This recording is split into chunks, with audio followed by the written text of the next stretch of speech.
Okay, on to the next project of the day, hull waxing. Can't say I'm excited, but I'm going to start helping out with the hull waxing.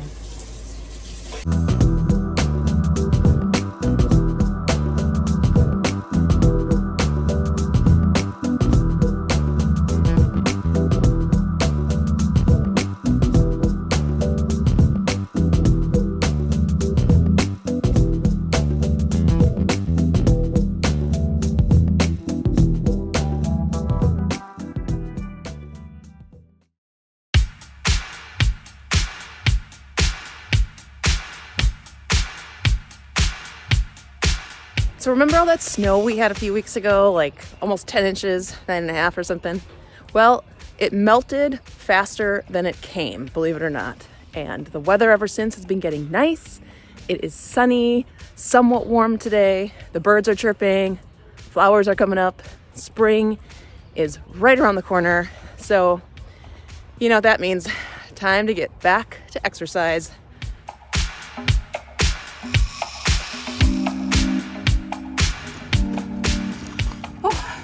Forgot number one thing to do before running.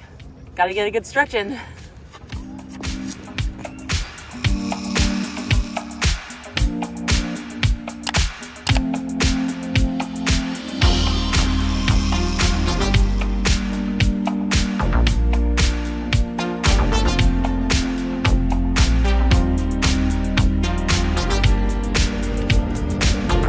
All right, I think we're ready to go.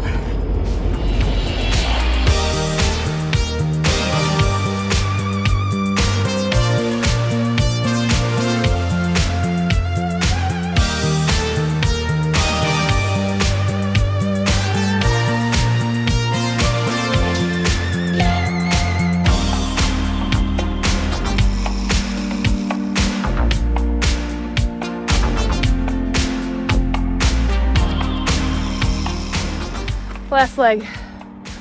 Once this is done, it's all downhill from here.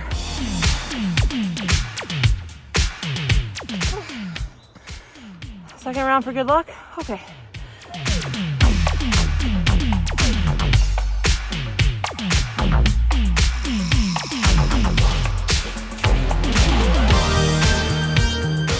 Such a great day. It's amazing how much energy you get when the sun's out. Crazy. After the last leg, last half is all downhill. And literally downhill. So I'm a happy camper. All right, let's go.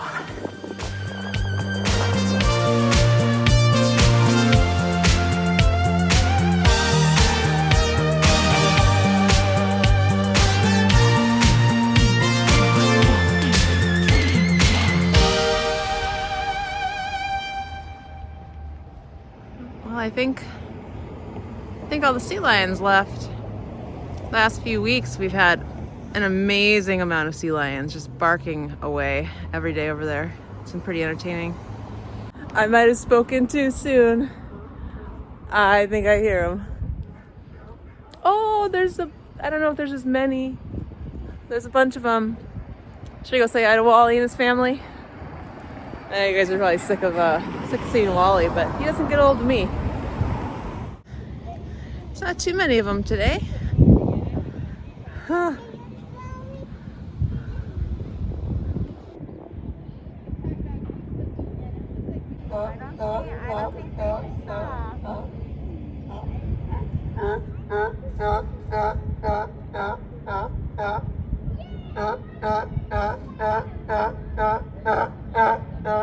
Hi guys. Those guys are so funny. Love sea lions. Un Bien, our favorite restaurants. I could really go for some of that right now. Maybe later. So I just got a text from Sean asking if I've been having any issues with our gray water pump. I said no. I guess we've got some gray water pump work ahead of us today. I tell ya, there's always something with boats.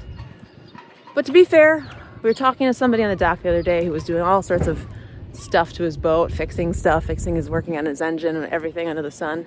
And he's like, this isn't that bad. I had a house for 40 years. I think I take a boat.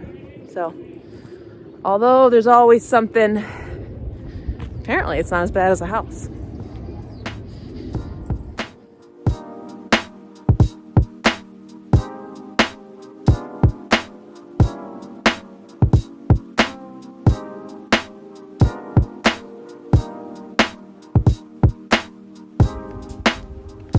Hi, buddy.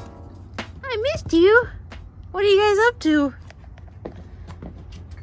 Well, I'm diving the boat today, so I'm getting the zincs laid out that I might need, but I'm tired of storing them, and they're heavy, and storing them in cardboard boxes. The boxes always fall apart, so I'm going to buy a plastic foam-lined case, and then cut the foam and have compartments for the different zincs. That's cool.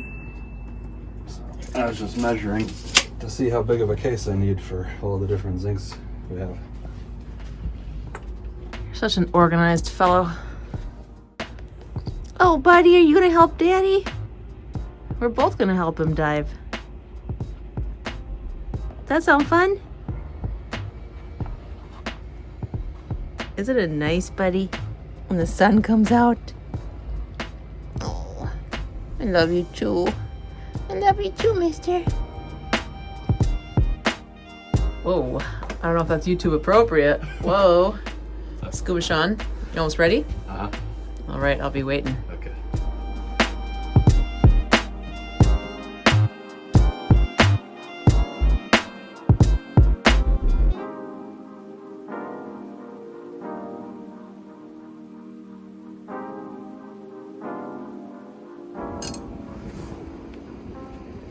Ear malfunction.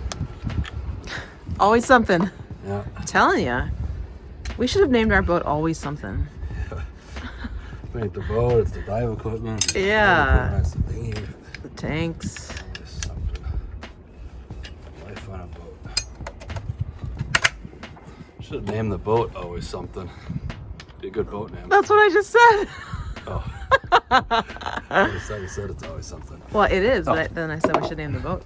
Okay.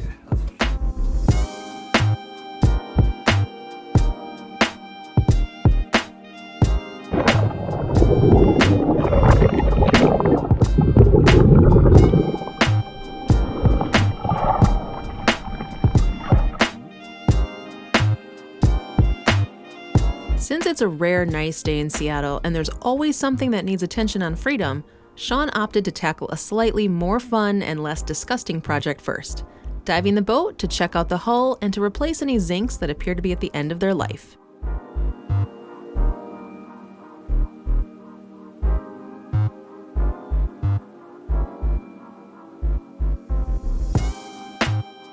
Thruster zincs? Yeah, which ones are those? The ones in the bag. Are they Just round? outside the door, they're round. Oh, they're round? Yeah. And your blue suction cup? Yeah. Okay. Although this doesn't really have to be a two-person job, it's definitely preferred for the diver's safety in case anything were to happen, and to more quickly and easily hand them what they need. It's also a nice excuse to sit outside and enjoy a nice day for a change.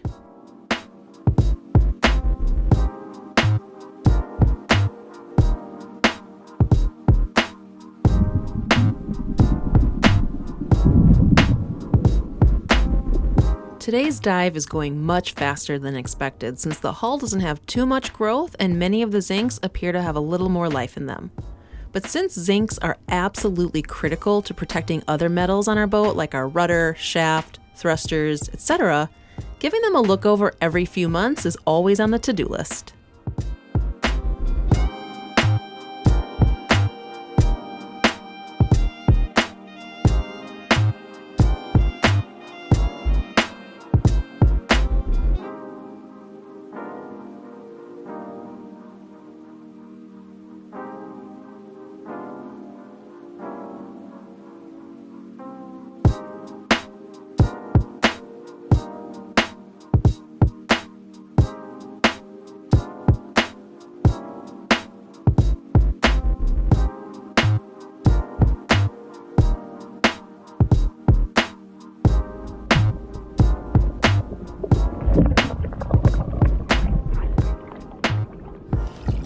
What's the story, Morning Glory?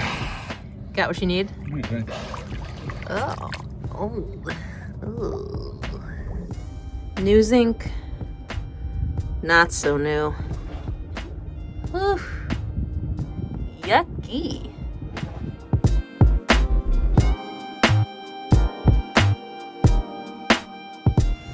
That's a wrap. On to the next project. More waxing. And gray water tank. And gray water tank. I forgot about the waxing.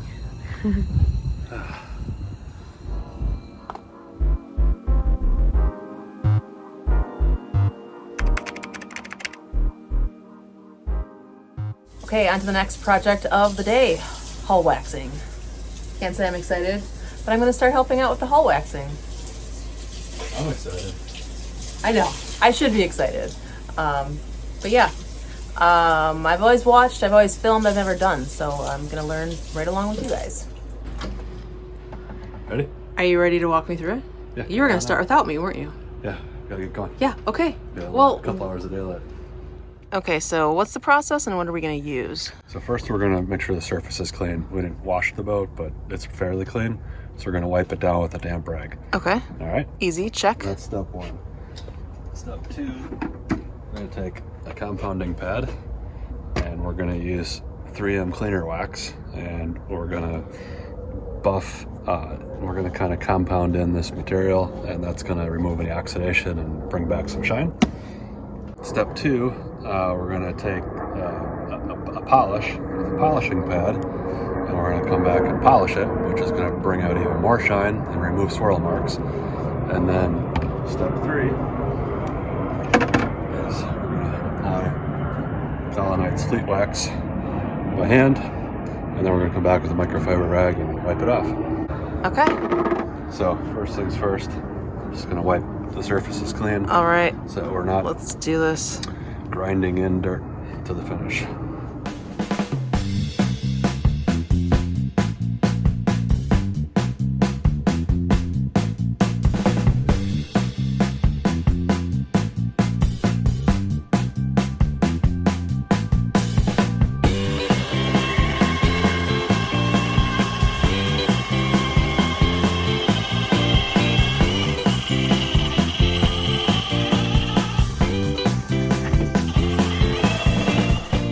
Your step, you're gonna take the wax.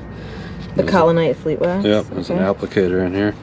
Yep. And you're gonna get some on. And you're gonna, you don't need a ton because the more you put on, then it's gonna load up your rag when you're taking it off, and it's gonna make it harder to take it off. But you do want to make sure you get good coverage. So. Is it important to do circular motions? Yeah, I feel like it covers better if you do circle because then you're overlapping yourself and you're not just putting like grain marks on. Yeah. So just rub it in circular marks and kind of sight it from the side to make sure you're getting good coverage. I have to say I thoroughly enjoyed waxing the boat with Sean, and with the two of us tackling the work, the time flew by and was actually kind of fun. We chatted about current events, laughed about the most recent crazy news headlines, pondered the meaning of life. It was almost like a date night, but earlier in the day and without appetizers and wine. Next time, I'll come more prepared. The other great thing about waxing is that if you haven't had enough, there's always a second side. So it was on to the port side to finish up the job.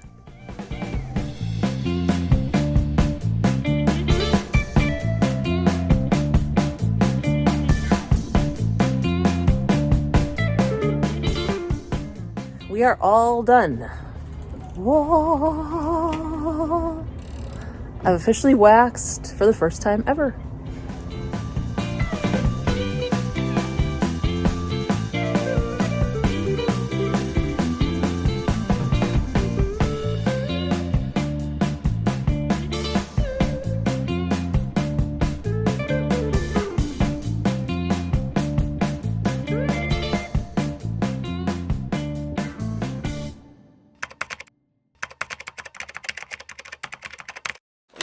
Oh, geez, is that not? What'd you have your hand? No, it's in torque. Is that bad? Yeah, it's in torque mode. So what are you doing exactly? So I'm going to open up the gray water tank. Somebody asked a few videos ago if we ever get clogged pipes or need to do any maintenance with our gray water system. And we do get food that goes down the galley sink and we get soap that builds up. And there's a float that tells our gray water pump when to start and evacuate the water out of the tank and throw it overboard. And sometimes that float sticks because it gets stuck with soap grime.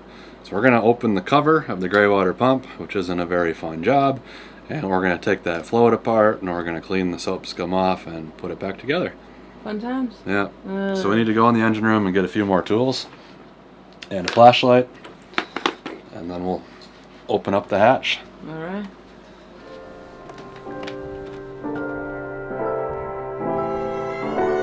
Into the man cave we go.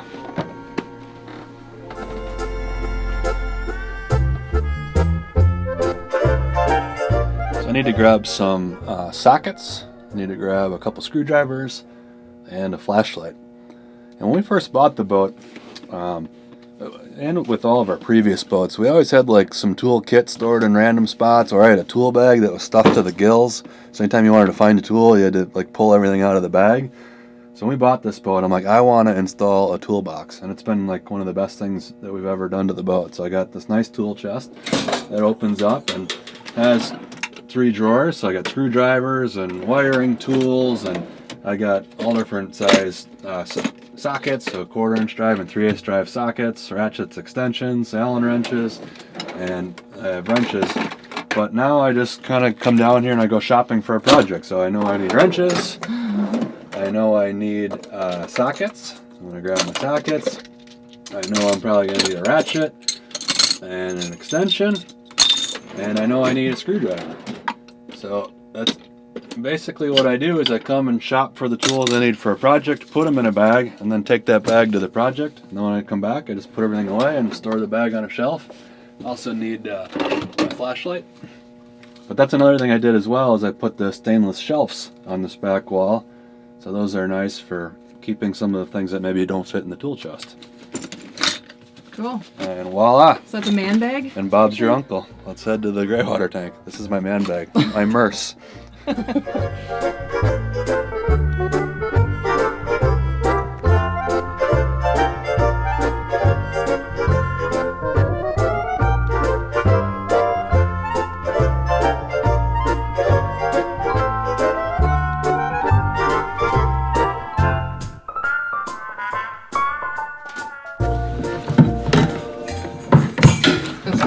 What's that? That's the pump. This is the pump, and these holes and stuff. Soap grime gets in there, but I just gotta take that screw off and then wipe the float and wipe the pump body.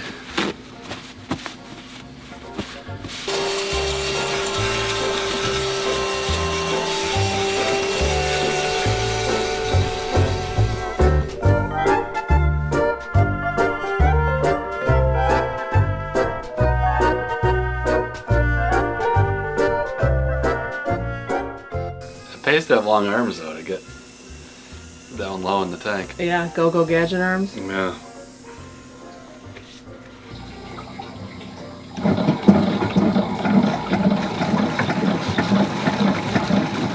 After that quick cleaning and a test to see if it did the trick, the pump was back in full working order. Now there's just a couple more things on the to-do list.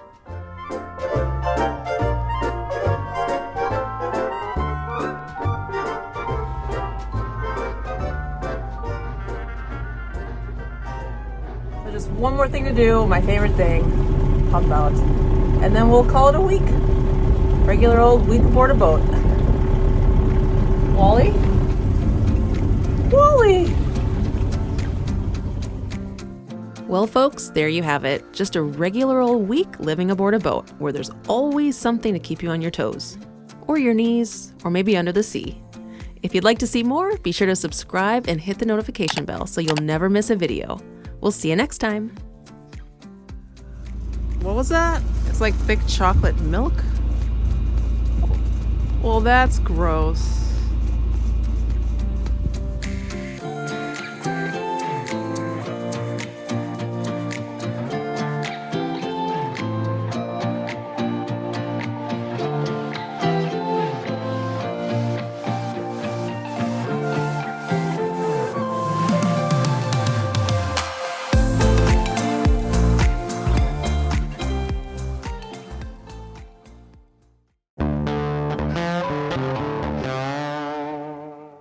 guys, welcome back to another weekly Q&A with the Captain. Let's go ahead and get started.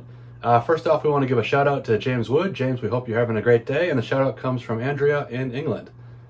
The first couple questions that we have today, one from Dr. J in Canada and the other from Andrea in England, are regarding solar panels. And on our last video, we answered why we don't have solar panels on our boat. And the short answer is it's not all that sunny in the Pacific Northwest year-round. We have limited space that we can put panels on our boat, so we could probably only get 400 watts. Not that solar is a bad thing, but we just prioritize some other things when we have funds available, such as upping our charging capacity and possibly looking into a different battery technology, such as lithium. So solar is just a few ticks further down the list.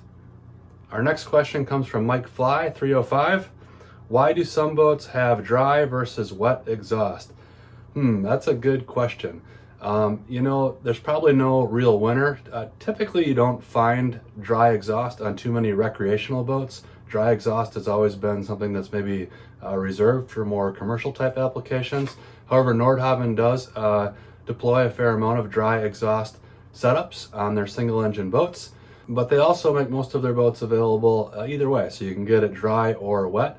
And honestly, the pros and cons list of one versus the other, they're pretty neutral. I wouldn't pass up a boat if you were looking at, say, a Nordhavn and you thought you wanted dry exhaust, but the boat you're looking at had wet exhaust.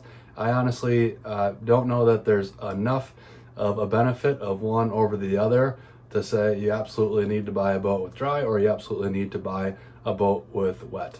The list could go on, and we could create a 30-minute video of what's better about one versus the other, but in the end I think you would find that they kind of balance each other out.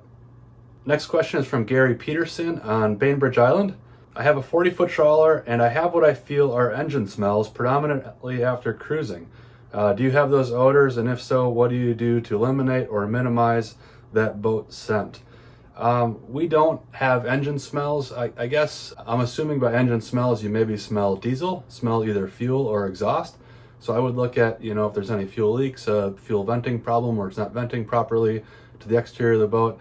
Otherwise, just engine space ventilation. If there's anything you can do to add a blower or add a fan and try to create kind of a negative air condition where the air is pulled out of your engine room, that may minimize what's going on in your boat. But I guess it's hard to say what it is exactly and where it's coming from without being on your boat. But if it's an engine related smell, I can only assume that it's fuel or exhaust. And an engine related smell sounds like it's probably better than a blackwater related smell, so I guess be happy that it's not that. And then the last question, Elizabeth should probably answer this one. It's from Dave, and Dave lives in Germany. And the question is, just how bad is Sean's OCD? 8 out of 10. That high? Yeah, it's that high. 8 out of 10. Thursday nights, it's an 11 out of 10.